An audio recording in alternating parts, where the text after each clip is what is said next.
In a world caught up in cultural, geopolitical and ideological warfare, where alternative truth, partial truth and post-truth reign, From Ought to Is an invitation to look with a clearer eye on our ever more complex world and, feeling less trapped by our oughts, make greater peace with our lives.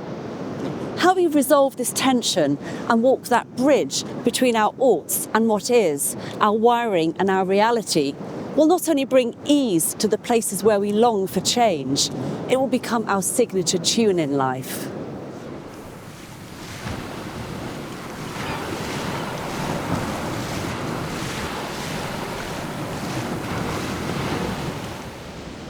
Welcome to Portlow, Cornwall, a place I have called home for 10 years, and that has inspired so much of my work in the field of change leadership and the perfect location for this film about truth. So why and how does truth catalyse change? Tricky questions in a world that has an increasingly casual relationship to it. I think the media landscape in which I'm working has become a lot harder in the past few years as we've seen the polarisation of the media. And that means there's just the ability for a lie to get halfway around the world before the truth can get its boots on. And that's when misinformation floods the zone. £350 million a week, which we currently do not control. Their parents, he said, were actors who were hired and working with the Democrats. It feels like we are increasingly living in fragmented reality. Fake ads made with AI are everywhere. I wish this was satire. I wish it was parody. I wish we could ignore it. If we can't agree on the basic facts of reality, trying to build consensus becomes a lot harder. You can change the subject all you like, but I will bring you back to the point. It's not just no-go zones. There are actual cities like Birmingham that are totally Muslim. And conflict becomes a lot more likely.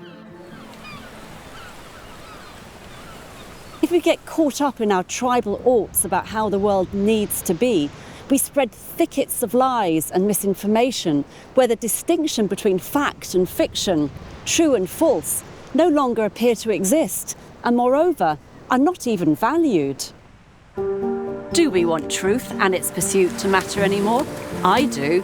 Aside from bringing greater ease into my life, my entire work in the field of change and its leadership depends on it. So why does truth catalyse change? What kind of truth are we talking about? And how do we access it? How do you know what's true? What you know isn't necessarily the truth.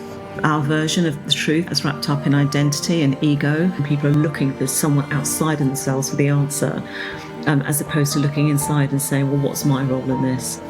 Change starts with calling out things the way they are. The most crucial truth is that we are loved and we are lovable.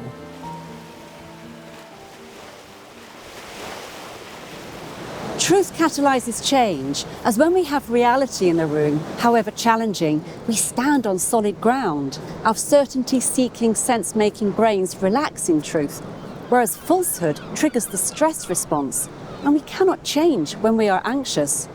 Collectively, the soul of entire communities relaxes when full truth is seen, and all events and experiences, past, present and anticipated, are acknowledged.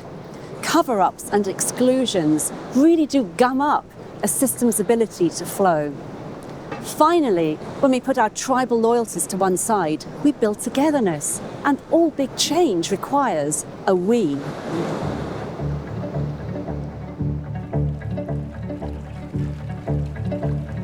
What kind of truth are we talking about? As slippery and dynamic a concept truth is, there is a distinction between truth as the correctness of a proposition, is something objectively true or false, and truth as the unconcealing of that which is being, yet hidden. Something already existing comes fresh into our awareness, big aha moments. More in the book, but it is the second version of truth, as an attentional experience from within, that has the greatest power and resonance to effect change. I think a lot of what is involved is a matter of slowing down. We tend to live in the past or we live in the future. Well, the past has gone, and the future is a foreign country, and the present is all we have. And the essence of the contemplative life is to live in the present. Something shifts, like the tone of the energy in the room shifts. It's like time slows down and like a deeper truth is being experienced. When I'm truly in ease, I have an unclouded perception, a greater accuracy. To me, that's almost like a much better, stabler, solid starting ground for any change to occur.